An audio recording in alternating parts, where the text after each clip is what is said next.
नमस्कार, स्वागत है आपका। आप देख रहे हैं राज्यसभा टीवी। मैं हूं आपके साथ अमृता चौरसिया। खबरों को विस्तार से जानेंगे, लेकिन उससे पहले नजर हेडलाइंस पर। जम्मू कश्मीर के पंपोर इलाके में मुठभेड़ जारी, सेना के कैप्टन समेत 3 जवान शहीद, सुरक्षा बलों ने इलाके को घेरा।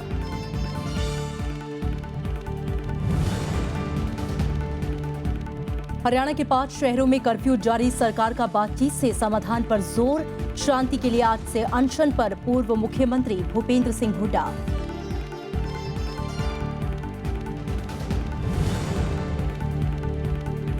जाट आंदोलन से दिल्ली में गहराया जल संकट, सुप्रीम कोर्ट पहुंची दिल्ली सरकार, केंद्र सरकार से दखल की मांग।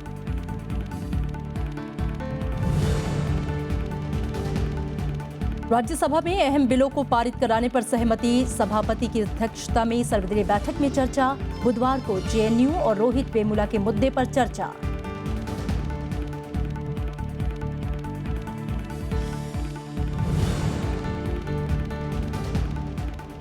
और प्रधानमंत्री का छत्तीसगढ़, ओडिशा और पश्चिम बंगाल दौरा आज। श्यामा प्रसाद मुखर्जी रूर्बन मिशन की होगी शुरुआत। सूखा पीड़ित बारगढ़ में किसानों को करेंगे संबोधित।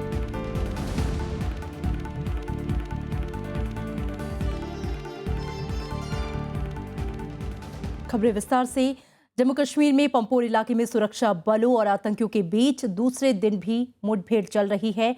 आतंकियों की ओर से गोलीबारी में सेना का एक कैप्टन और सीआरपीएफ के 2 जवान शहीद हो गए। 9 जवान घायल हुए हैं। गोली लगने से एक आम नागरिक की जान चली गई है। आतंकवादियों ने कल सीआरपीएफ की बस पर हमला किया। इसके बाद जवाबी कार्रवाई के दौरान आतंकी घटनास्थल के करीब उद्यमिता विकास संस्थान की इमारत में घुस गए।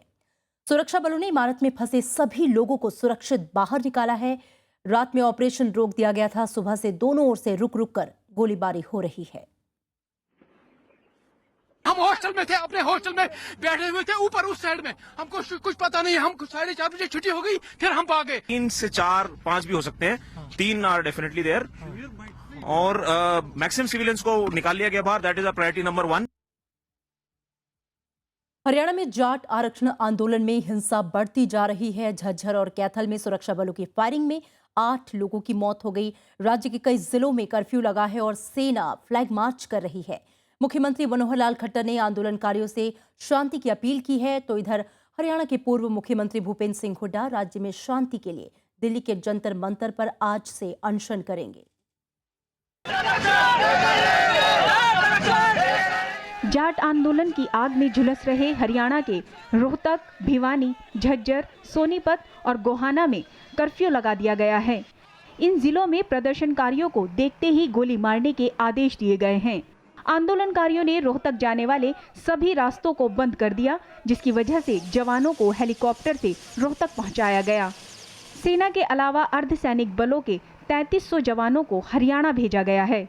यदि कोई भी समस्या है तो समस्या का मिल बैठकर समाधान निकल सकता है।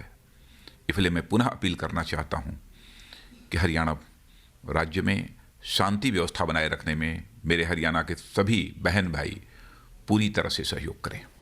आंदोलनकारियों ने कई जिलों में थानों और सरकारी कार्यालयों समेत बसों और पेट्रोल पंप को आग के हवाले कर दिया।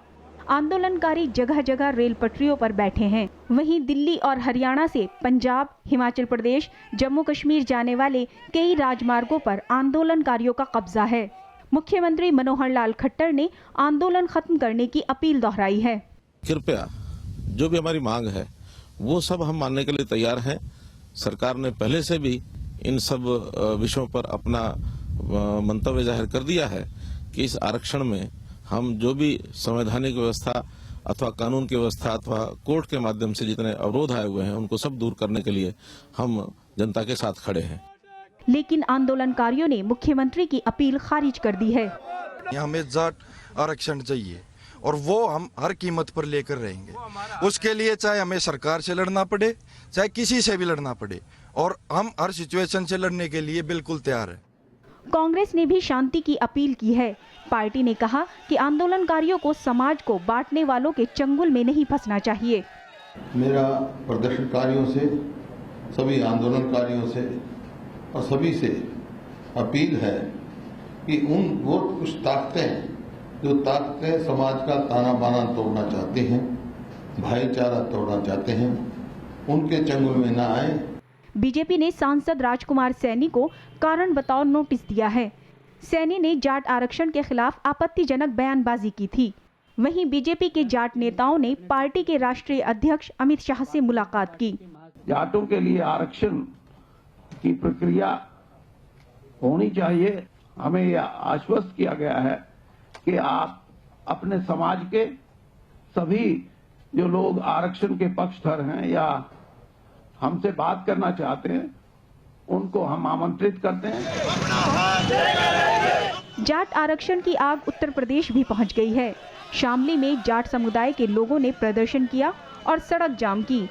दिल्ली में डासना चौक और पीरागढ़ी चौक को भी आंदोलनकारियों ने जाम कर दिया। Bureau report, Rajya Sabha TV. Ravindra Singh Sheoran हमारे संवाददाता ज्यादा जानकारी के साथ जुड़ रहे हैं फोन लाइन पर। रविंद्र, राज्य में ताजा हालात क्या हैं और आंदोलन के हिंसक होने की क्या वजह रही? देखिए अमृता, फिलहाल जो हालात हरियाणा के हैं, इतने भयंकर हालात आज तक देखने में नहीं आए हैं जब से हरियाणा का गठन हुआ है। यहाँ पर चारों तरफ गली गली पर आग लगी हुई है और प्रशासन पूरी तरह से नदारद है। पूरी रात में भी यहाँ पर हिंसक घटनाएं देखने में आई हैं। जो सरकारी संपत्ति है उसको जबरदस्त नुकसान पहुंचाया जा रहा है। इसके अलावा जो मुख्य शहर हैं, रोहतक है, झज्जर है, जींद है, हिसार है, वहां पर जो कमर्शियल एस्टेब्लिशमेंट थी उसमें पूरी तरीके से आग लगा दी गई है। और उनको रोकने के लिए अभी जो उग्र आंदोलन हो रहा है, आंदोलनकारियों को रोकने के लिए कोई भी सामने नहीं आ रहा है। न पुलिस वहां पर है, न आर्मी है। कहने के लिए प्रशासन की तरफ से धारा 144 पहले दिन से लगा दी गई थी, उसके बाद यहाँ पर कर्फ्यू भी लगा दिया गया है। लेकिन सड़क पर जब जाते हैं तो पुलिस, आर्मी और अर्धसैनिक बल जो है वो दिखाई नहीं दे रहे हैं। और अगर दिख रहे हैं तो खाली मुख दर्शक बन के आंदोलनकारियों को उग्रता करते हुए देख रहे हैं। इसके पीछे सबसे बड़ा कारण यही है कि जिस तरीके से जब ये 8 दिन पहले आंदोलन शुरू हुआ था और कुछ 15-15, 20-20 लोगों ने जब जाम लगाना शुरू किया था छोटे छोटे सड़क पे, उस वक्त प्रशासन ने इसको बहुत हल्के में लिया। उसके बाद से लगातार कोई कार्रवाई नहीं हुई है। पुलिस को बार बार कहने के बावजूद किसी तरह से उन्होंने जाम खुलवाने की कोशिश नहीं की। आम जनजीवन जो सामान्य चल रहा था उसको पूरी तरीके से अस्त व्यस्त कर दिया गया।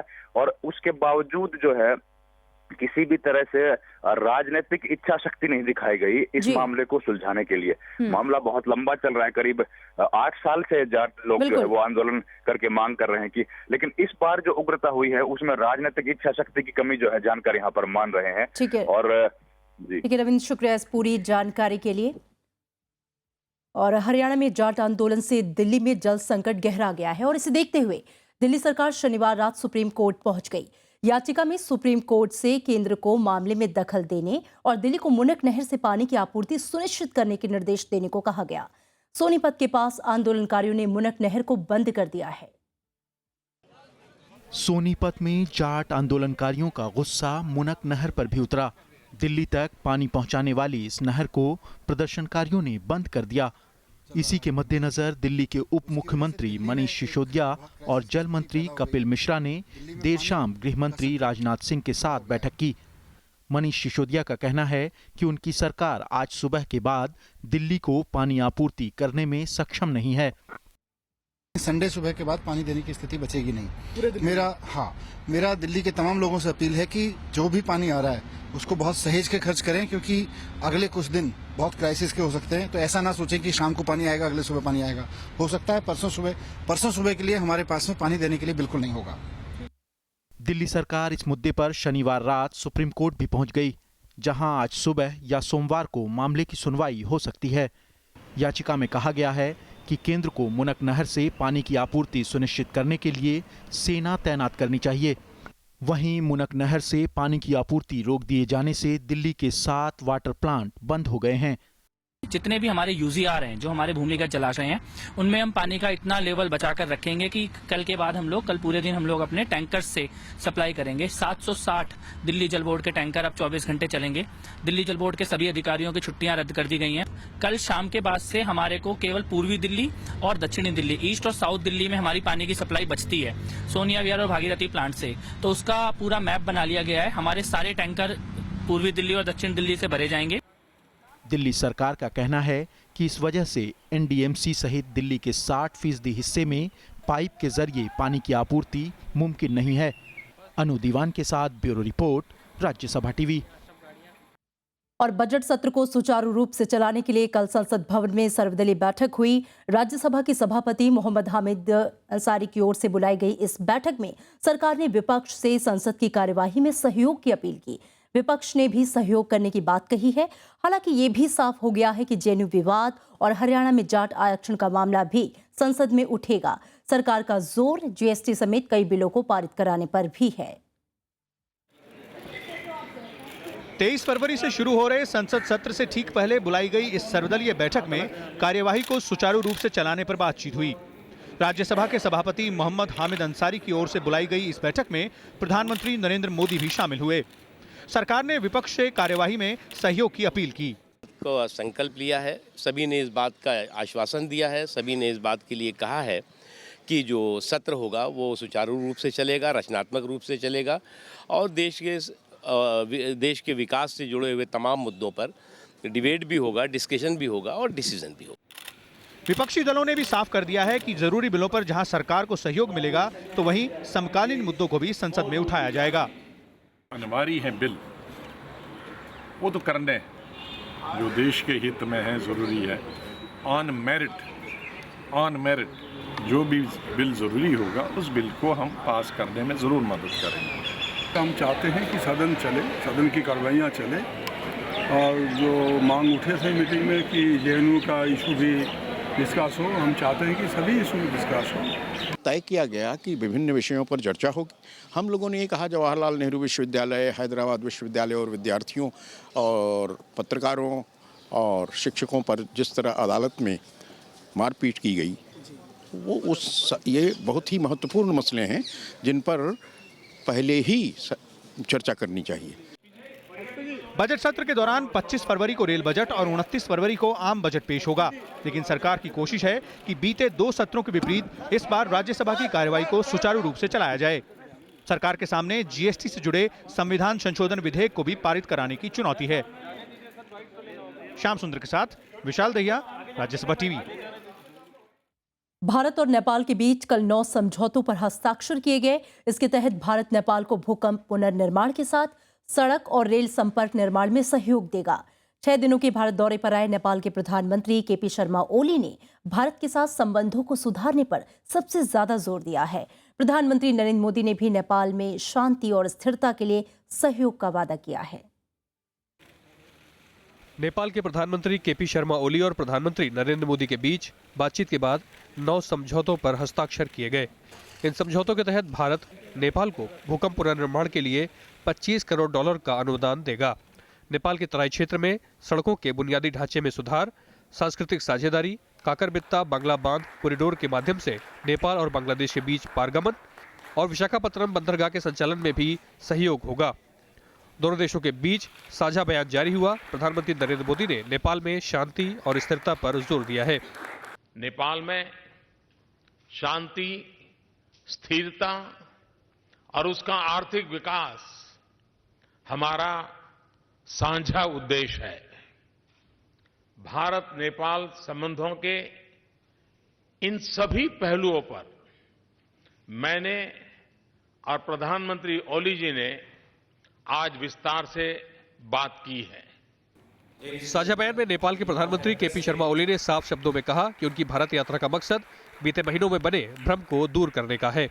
My meeting with the Prime Minister Modi ji has been useful and productive. The misunderstanding that persisted in the past few months is no longer there. I believe our relations will greatly benefit from our discussions. इससे पहले शनिवार को ओली का राष्ट्रपति भवन में औपचारिक तौर पर स्वागत किया गया, जहां उन्हें गार्ड ऑफ ऑनर दिया गया। इसके बाद विदेश मंत्री सुषमा स्वराज ने केपी शर्मा ओली से मुलाकात की। ओली शुक्रवार को ही 6 दिवसीय भारत दौरे पर पहुंचे थे। ये 2011 के बाद किसी नेपाली प्रधानमंत्री का पहला भारत दौरा है। प्रधानमंत्री केपी शर्मा ओली गुजरात के भुज जाकर भूकंप के पुनर्निर्माण में भारत के अनुभवों को भी समझेंगे। अब जरूरी यह है कि प्रधानमंत्री ओली नेपाल जाकर अपनी मधेसी जनता को यह आश्वस्त करें कि उन्हें नेपाल में समान नागरिक का दर्जा दिया जाएगा और वे सारी सुविधाएं दी जाएगी जो किसी भी सामान्य नेपाली नागरिक को मिलेंगी। इससे विकास का रास्ता प्रशस्त होगा और भारत के साथ मित्रता भी मजबूत होगी। राज्यसभा टेलीविजन के लिए कैमरा पर्सन शिव कुमार के साथ दिल्ली से अखिलेश सुमन। उपराष्ट्रपति मोहम्मद हामिद अंसारी ने कल अपने निवास पर नेपाल के प्रधानमंत्री केपी शर्मा ओली से मुलाकात की। इस मौके पर दोनों नेताओं के बीच विभिन्न मुद्दों पर चर्चा हुई। नेपाली प्रधानमंत्री के साथ उनके मंत्रिमंडल के कई वरिष्ठ सदस्य भी मौजूद थे। ओली 6 दिवसीय भारत यात्रा के दौरान देहरादून में टिहरी पनबिजली परियोजना को देखने जाएंगे। इसके अलावा विभिन्न राजनीतिक दलों के नेताओं से बातचीत करेंगे। और यहां लेंगे एक छोटा सा ब्रेक।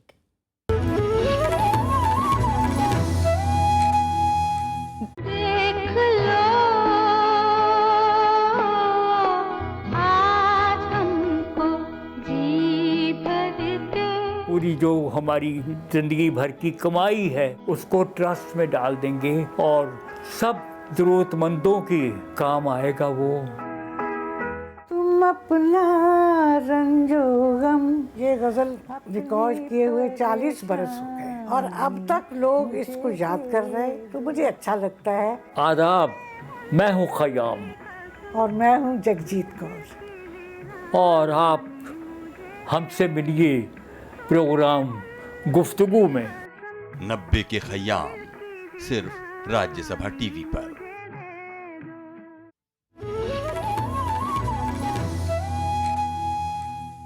ब्रेक के बाद स्वागत है आपका। प्रधानमंत्री नरेंद्र मोदी आज 3 राज्यों के दौरे के पहले चरण में छत्तीसगढ़ की राजधानी रायपुर पहुंच गए हैं।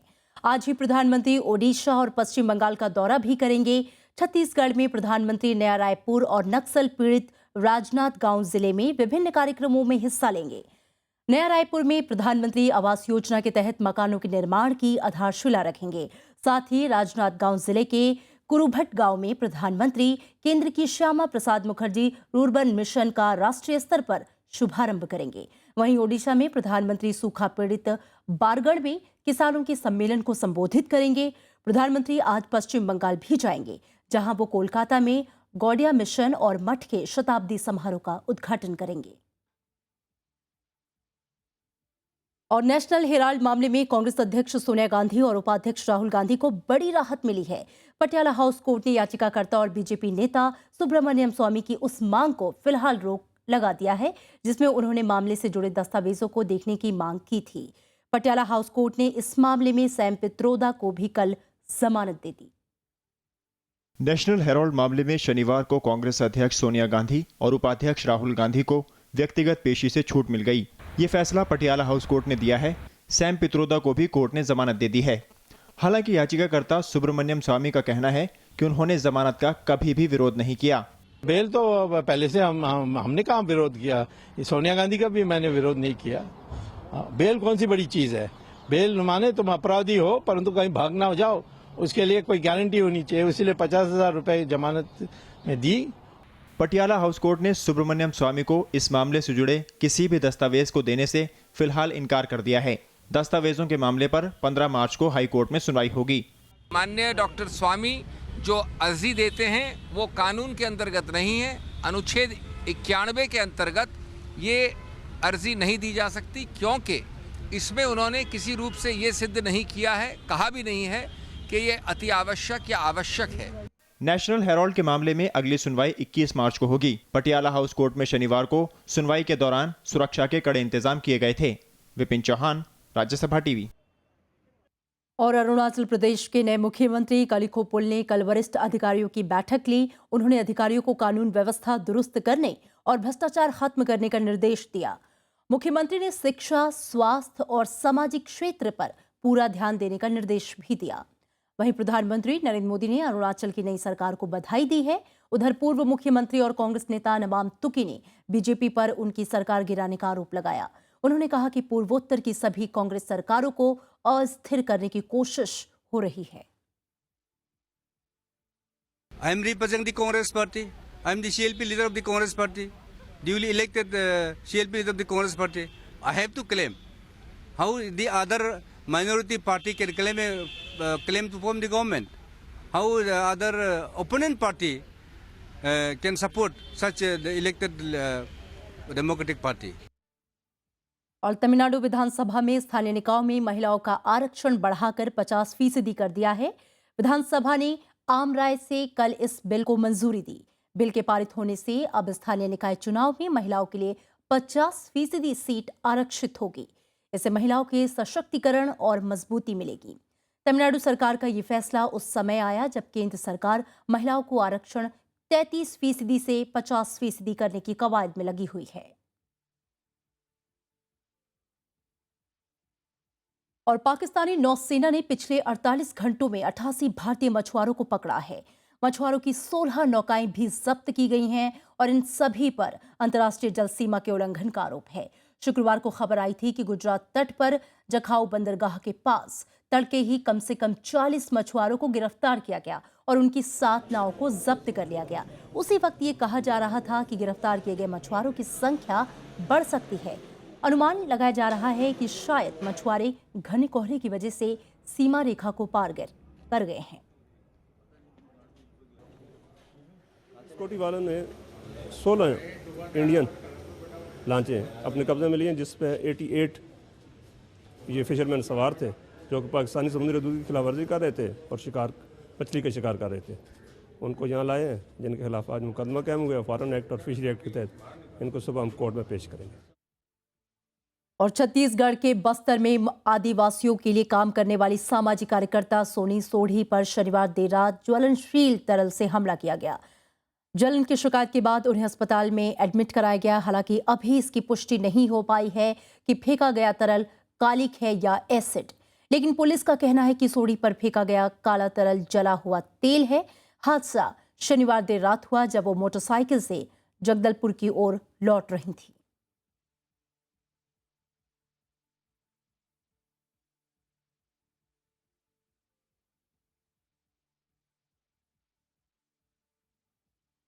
ब्रिटेन में यूरोपीय संघ में रहने के मुद्दे पर 23 जून को जनमत संग्रह होगा। कैमरन ने यूरोपीय संघ को लेकर डील के बारे में अपने कैबिनेट मंत्रियों से विचार करने के बाद ये ऐतिहासिक घोषणा की।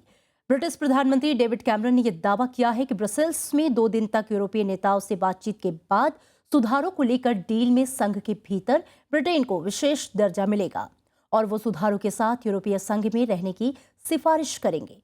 वहीं आलोचकों का कहना है कि प्रवासियों के मुद्दे और ब्रसेल्स से शक्तियां वापस पाने के बारे में डील में कुछ नहीं कहा गया। यूरोपीय संघ के अध्यक्ष डोनाल्ड टस्क ने कहा है कि ब्रिटेन और यूरोपीय संघ के बीच हुए समझौतों को संघ के सभी सदस्य देशों का समर्थन हासिल हो गया है। The choice is in your hands, but my recommendation is clear. I believe that Britain will be safer, stronger and better off in a reformed European Union. और अमेरिकी राष्ट्रपति चुनाव में उम्मीदवारी हासिल करने के लिए हुई प्राइमरी के तीसरे चरण में हिलेरी क्लिंटन और डोनाल्ड ट्रंप ने जीत दर्ज की है। रिपब्लिकन पार्टी की उम्मीदवारी की दौड़ में अरबपति डोनाल्ड ट्रंप साउथ कैरोलिना से जीत गए हैं। इसके बाद रिपब्लिकन पार्टी की उम्मीदवारी हासिल करने की दौड़ में शामिल जेब बुश ने अपनी दावेदारी वापस ले ली है। उधर नेवादा से डेमोक्रेटिक पार्टी की उम्मीदवारी के लिए हिलेरी क्लिंटन ने जीत दर्ज की। उन्होंने बर्नी सैंडर्स को करीबी मुकाबले में हराया। इससे पहले न्यू हैम्पशायर में हुई प्राइमरी में रिपब्लिकन पार्टी से डोनाल्ड ट्रंप और डेमोक्रेटिक पार्टी से बर्नी सैंडर्स ने जीत हासिल की थी। तो आयोवा प्राइमरी में रिपब्लिकन पार्टी से टेड क्रूज और डेमोक्रेटिक पार्टी से हिलेरी क्लिंटन को जीत मिली थी। Let's have a big win in Nevada. Let's have a big win at the SEC. Let's put this thing away and let's make America great again. Thank you very much. Thank you very much. I am on my way to Texas. I'm on my way to Texas. Bill is on his way to Colorado. The fight goes on. The future that we want is within our grasp. Thank you all. God bless you. और भीषण चक्रवाती तूफान Winston Fiji में भारी तबाही मचा रहा है। इसकी वजह से करीब 220 किलोमीटर प्रति घंटा की रफ्तार से हवाएं चल रही हैं। इसके 315 किमी प्रति घंटा तक पहुंचने की आशंका जताई जा रही है। इसे देखते हुए फिजी में आपातकाल लागू कर दिया गया है। चक्रवात के कारण उड़ानें रद्द कर दी गई हैं और देश में कर्फ्यू का ऐलान भी किया जा चुका है। कई इलाकों में बिजली गुल है। प्रधानमंत्री वोरिक बैनीमरामा ने लोगों से सतर्क रहने को कहा है और इस चक्रवाती तूफान को 5वें स्तर का बताया जा रहा है, जो कि सबसे उच्चतम स्तर है।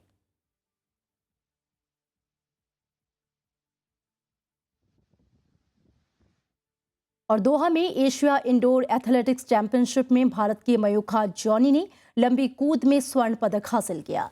मयूखा ने स्पर्धा में कमाल का प्रदर्शन किया और 6.35 मीटर की छलांग के साथ पहले स्थान पर रहीं और स्वर्ण पदक अपने नाम किया। इस स्पर्धा में यह भारत का पहला एशिया इंडोर खिताब है और इस स्पर्धा का रजत पदक वियतनाम की बुई थी थाओ ने 6.30 मीटर की दूरी के साथ जीता, जबकि कजाकिस्तान की ओल्गा रिपाकोवा को तीसरे स्थान पर रहकर कांस्य मिला। वहीं महिलाओं की 60 मीटर दौड़ में दूती चंद ने और महिलाओं की 1500 मीटर दौड़ में सुगंधा कुमारी ने कांस्य पदक जीते।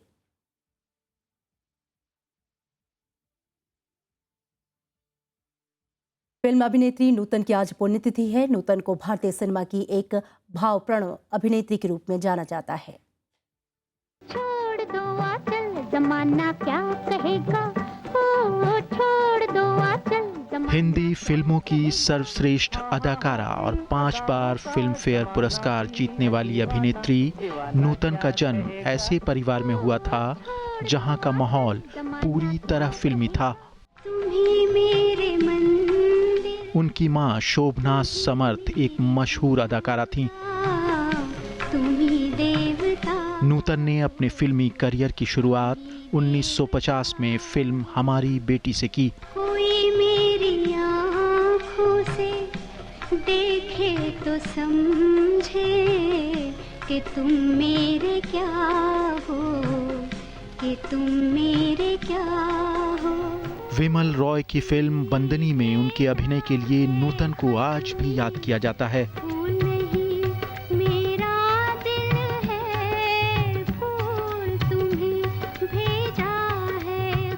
फिल्म छलिया, अनाड़ी, तेरे घर के सामने, सुजाता, दिल ने फिर याद किया, मैं तुलसी तेरे आंगन की और सरस्वती चंद्र उनकी काफी कामयाब फिल्में रहीं। 80 के दशक में उन्होंने चरित्र भूमिकाएं निभानी शुरू कर दी। मेरी जंग, नाम और कर्मा जैसी कई फिल्मों में उन्होंने दमदार अभिनय किया। आज ही के दिन 1991 में नूतन कैंसर से जिंदगी की जंग हार गई। Bureau report, Rajya Sabha TV. और चलते चलते नजर हेडलाइंस पर। जम्मू कश्मीर के पंपोर इलाके में मुठभेड़ जारी, सेना के कैप्टन समेत 3 जवान शहीद, सुरक्षा बलों ने इलाके को घेरा। हरियाणा के 5 शहरों में कर्फ्यू जारी, सरकार का बातचीत से समाधान पर जोर, शांति के लिए आज से अनशन पर पूर्व मुख्यमंत्री भूपेंद्र सिंह हुड्डा। जाट आंदोलन से दिल्ली में गहराया जल संकट, सुप्रीम कोर्ट पहुंची दिल्ली सरकार, केंद्र सरकार से दखल की मांग।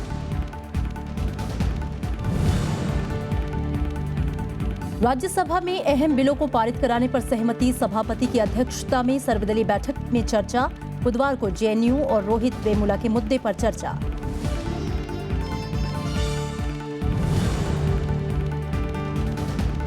और प्रधानमंत्री का छत्तीसगढ़, ओडिशा और पश्चिम बंगाल का दौरा, आज श्यामा प्रसाद मुखर्जी रुबर्न मिशन की होगी शुरुआत, सूखा पीड़ित बारगढ़ में किसानों को करेंगे संबोधित।